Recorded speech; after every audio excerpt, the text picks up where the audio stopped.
Hey everybody, long time no see. Been about 6 months since I last made a video. Anything happened in the last 6 months or so?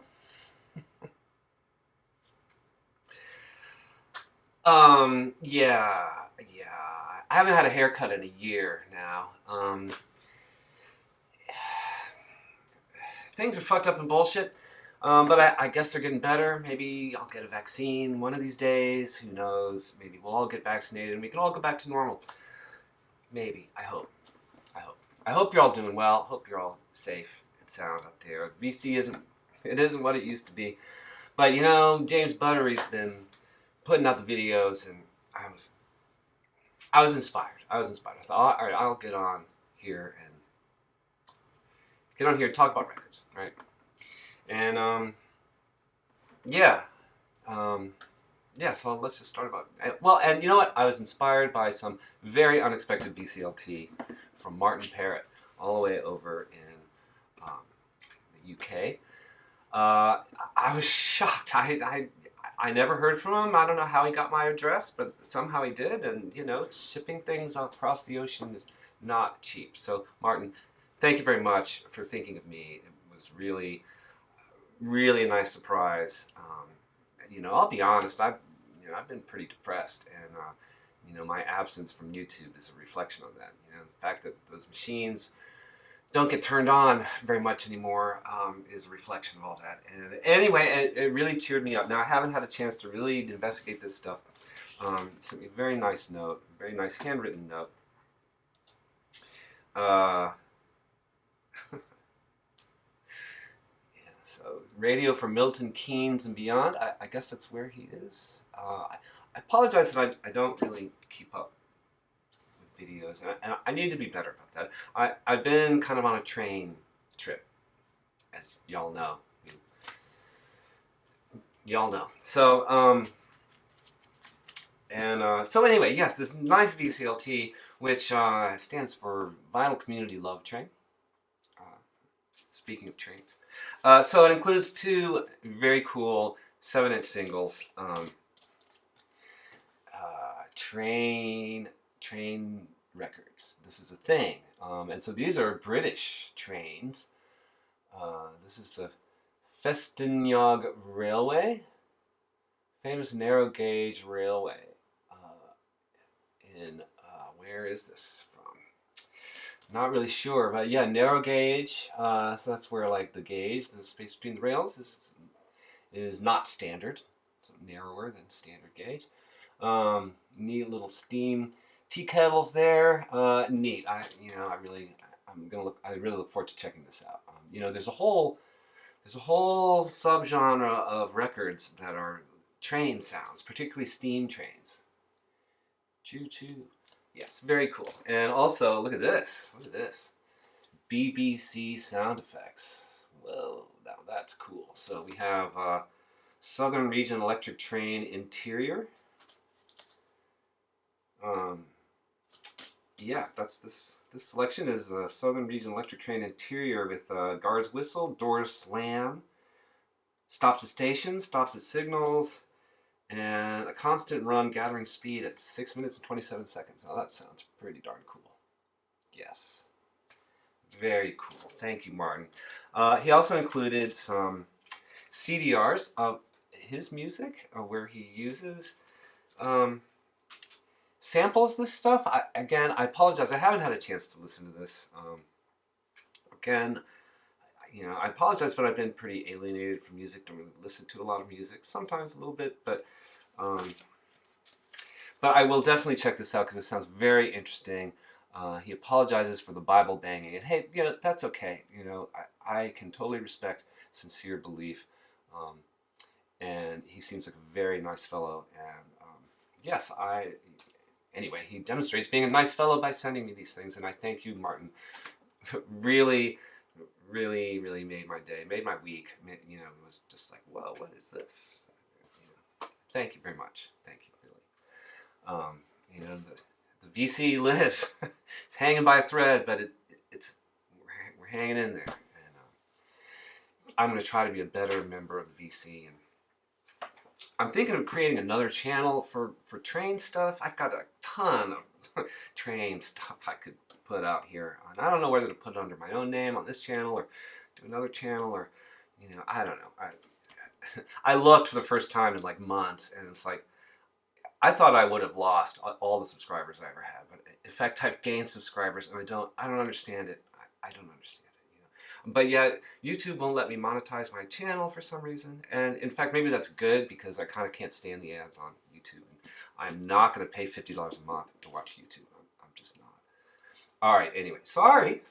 Hey, it's been a while. Anyway, thank you, Martin. This is just so cool. It's just so cool. I love the. Looks like an impressionistic painting of the. Yeah. So train, you know, train records, train paintings, train photography, train videography. It's a whole thing, and I'm into it. But yeah.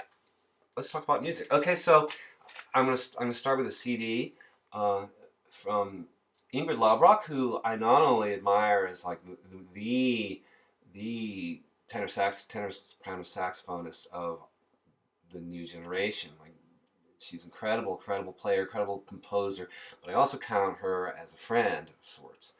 And so I ordered this off of her Bandcamp. Off of her webpage, ingridlobrock.com.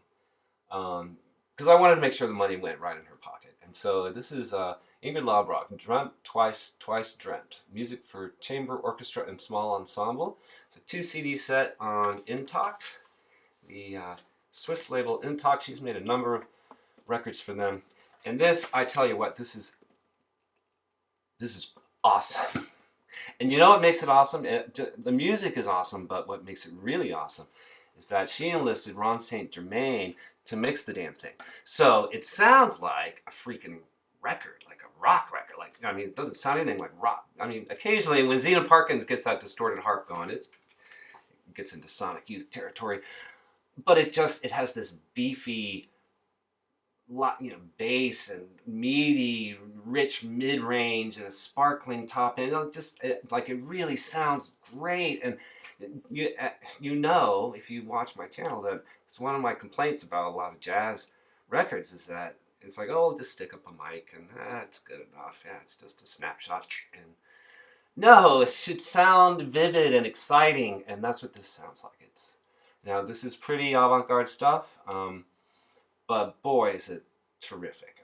Just not a dull moment over 2 CDs. I highly recommend it if you're into that kind of thing. Yeah, and and so I ordered it, and look, she included a little card signed by Ingrid and Tom, her husband, the drummer, Tom Rainey. So that was really pretty special to get that note from her. All right, vinyl. So yeah, the record stores are open, but limited hours. And God, I started this job. I tried to get away, but they begged me to return. And so yeah, I'm working a lot more, and so it's really cutting into my train time and my record shopping time. And anyway, I get to see my friend Stan. Basically, is when I go to the record stores. He'll be like, "Oh hey, want to meet at Grimey's or Great Escape or whatever." And it's more about getting to see my friend.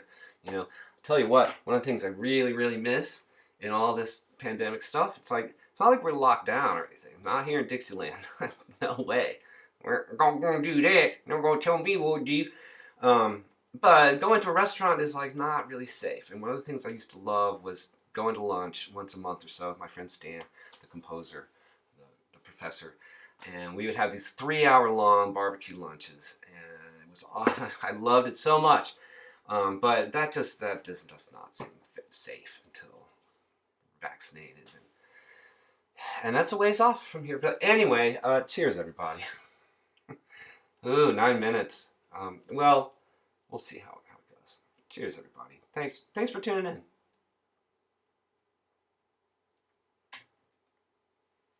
All right, so we've gone to the records. I'll show some things I got at the record store. I'm not going to show. I mean, it's been 6 months. I haven't bought a lot of records, but I bought enough where I can't show you everything. But here's something I got at Grimey's, were the 2 new Autechre records, Plus and Sign, 2 double LP sets on Warp. Now, Autechre, I've talked about Autechre before.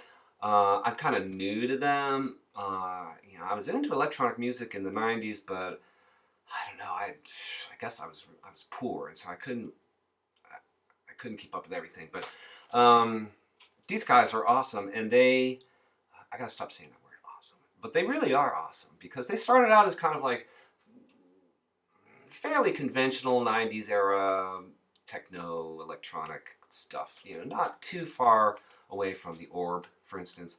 But kind of their own thing. But they've continued to get more and more interesting and kind of weird and abstract and glitchy and strange, which I like very much.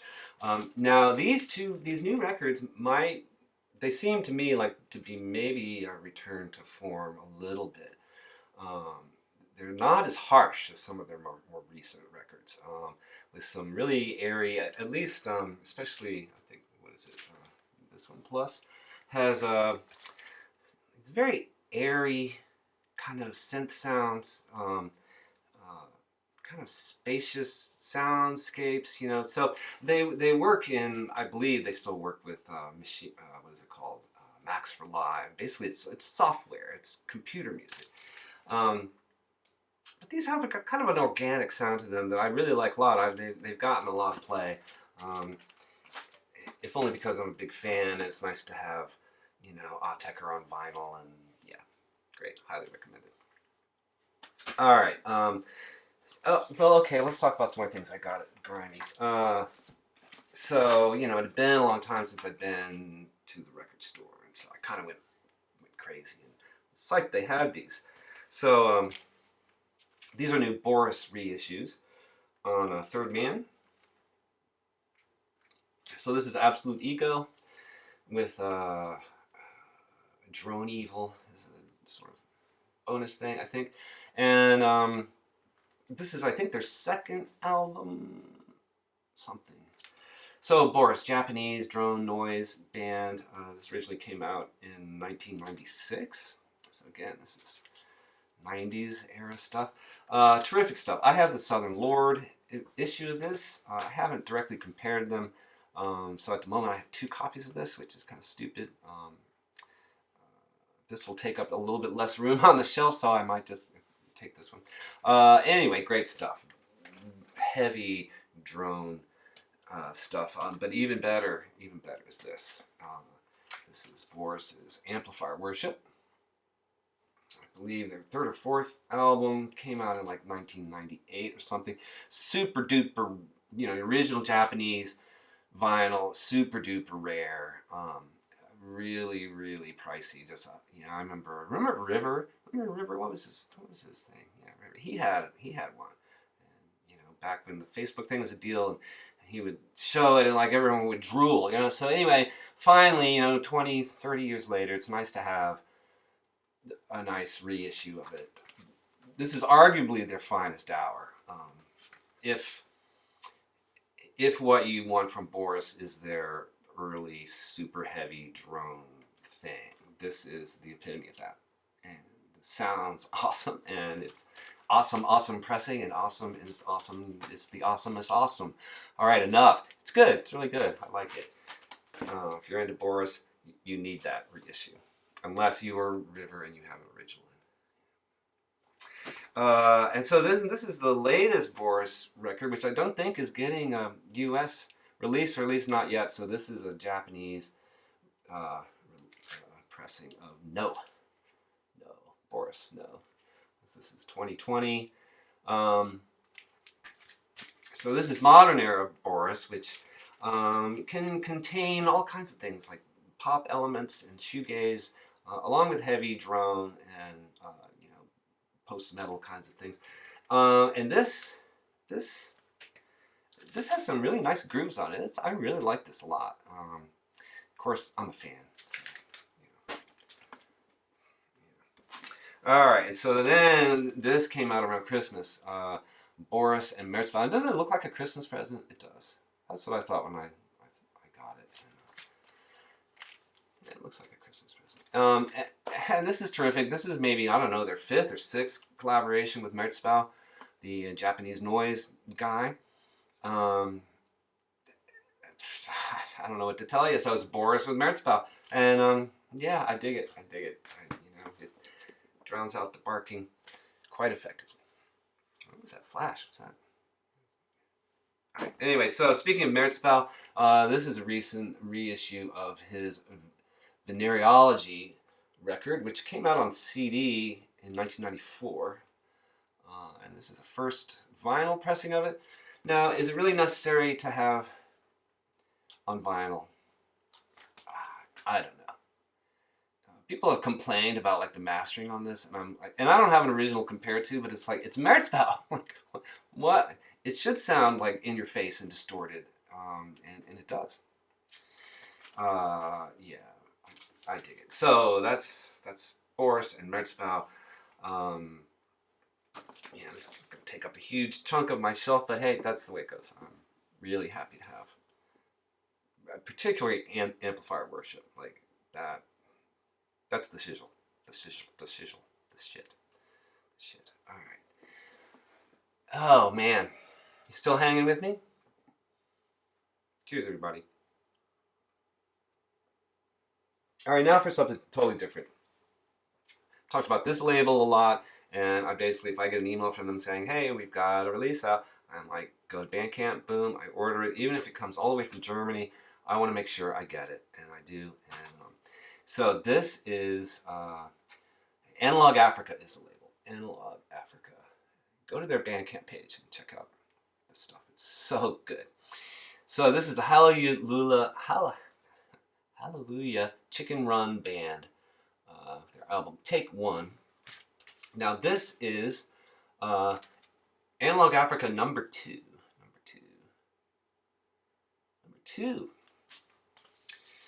I wonder if this means they're going to do number 1, and then if they do, I will have the complete set, which is pretty awesome. So this was originally came out on the label on CD a long time ago. It's been out of print for a long time. This is the first vinyl issue of it, and it's just exactly what it looks like. This is, I should know more about this, where actually it's from, but it's African pop music of the highest order. Super funky. Lots of electric guitars and killer grooves and some great singing, and really great to have on vinyl. I mean, it's going to be really awesome. Excuse me. It's going to be really nice to have the entire Analog Africa encyclopedia of African music, basically. And this is the latest one. There's another one on the way to me, actually, but this came out a few months ago. This is La Locura da Machuca. Alright, so what is this?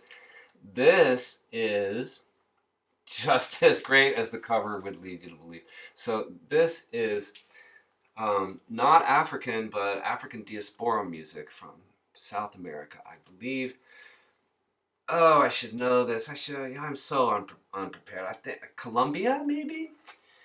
On the Atlantic coast.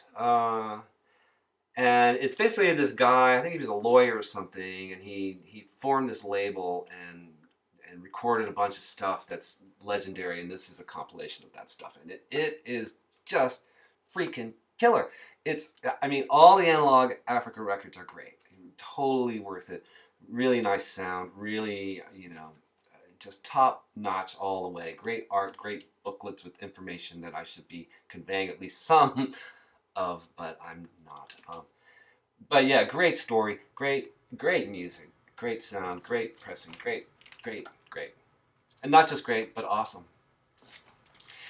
Yeah, so this is Analog Africa number 30. So they also have a line of limited edition dance things, which they do not repress. They're pretty good about keeping their catalog in print. So, in fact, I just saw that another thing that had gone out of print is now available. So, get on it. If you're into African music, you can't go wrong. You just can't. All right, so okay, back to some heavy stuff. This is another welcome reissue. This completes my Sun is the name, Sunn. My Sun collection. This is Flight of the Behemoth. Their third album, if you include the Grim Road demos. This is a new remastered reissue on Southern Lord. Terrific, nice, thick gatefold jacket like they do. Nice, thick vinyl. Really nice sound. Heavy as hell, Sun. You know, I saw them at the Tennessee Theater, this beautiful ornate theater in Knoxville, Tennessee. We were way up in the balcony, but it felt like the whole building was gonna shake apart and just crumble into. So if you turn this up loud enough, you can recreate that feeling in your own living room, which I highly recommend. As it says on the back, maximum volume yields maximum results.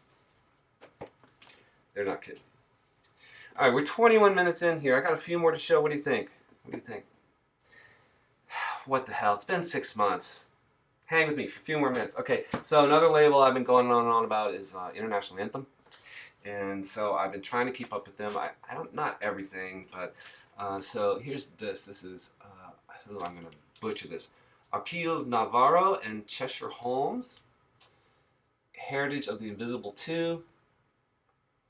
So as you can see, we got some pocket trumpet and drums with some synthesizers and electronics, and this is cool. This is really interesting.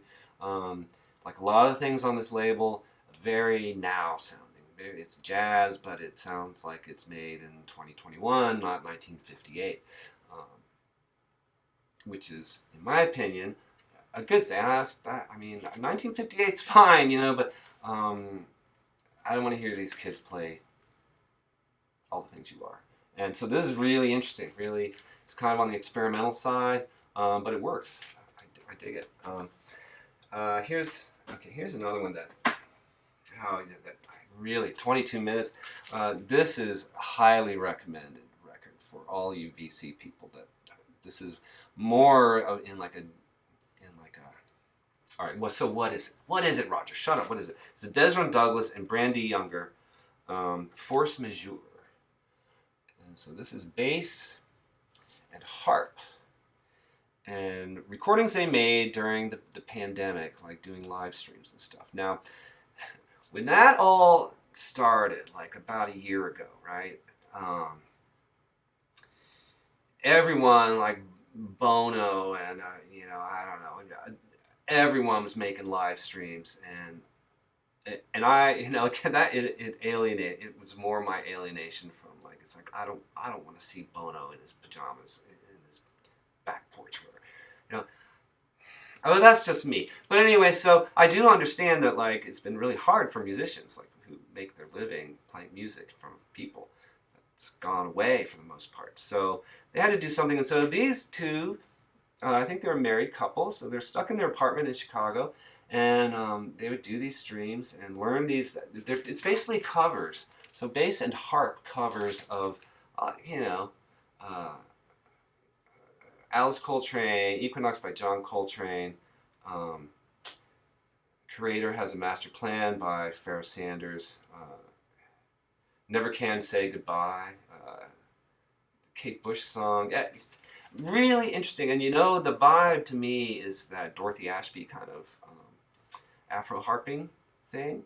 That it grooves and it's sparkling, and the arrangements are really fresh and interesting. It just flows. It's just really terrific. This has gotten a lot of play too, because when you're feeling down, you put this on, you'll feel a little better. And there's some chatter and stuff, like this is going to be a reminder of, like, just how fucked up things were in 2020. Force Majeure by Desmond Douglas and Brandy Younger on International Anthem. If there's one record that I show today, I think that this would appeal to almost anyone watching. And I highly recommend it, and I highly recommend the label. These things are pressed at Palas in Germany. Superb. All right, one more international anthem. This is Rob Mazurek and Exploding Star Orchestra. This is a collaboration with None Such, who apparently plumped for the kind of ludicrously oversized heavy jacket, but hey, that's fine. This is called Dimensional Stardust. Now, Rob Mazurek's been around on the Chicago scene for a long time, and I have a couple of his records. He was in the Chicago Underground Duo. He's a trumpet player. And so this version of the Exploding Star Orchestra has some really great players like Damon Locks and Nicole Mitchell, Tamika Reed, Jeff Parker. Yeah. Anyway, this is excellent. This is maybe the best thing I've ever heard from him, to be honest. And I always kind of liked his playing, but I think this is a situation where it's more than some of its parts, but the players make this. It's really nice. Terrific. All right, I'm going to show one more, and that's the new Mary Halvorson record, Code Girl. Mary Halvorson's Code Girl is the name of the band. Artlessly Falling. This is the second Code Girl record on Firehouse 12. Now, the first one, they're singing on it, and it's she's a guitar player. Mary Halvorson's a terrific guitar player, colleague of Ingrid Laubrock, and also someone I consider a friend. She's a wonderful person. And so this is not to everyone's taste. Some people want her to just play guitar and, play jazz. And this is, I don't know what this is. This is like art jazz, or art. It's art music, really. And what will be of interest to VC folks is the presence of, I'm blanking out here, Robert Wyatt, the amazing Robert Wyatt from Soft Machine, sings on 3 tracks. It's also interesting that Mary wrote all the words, and they're all different forms of poetry, like sestinas and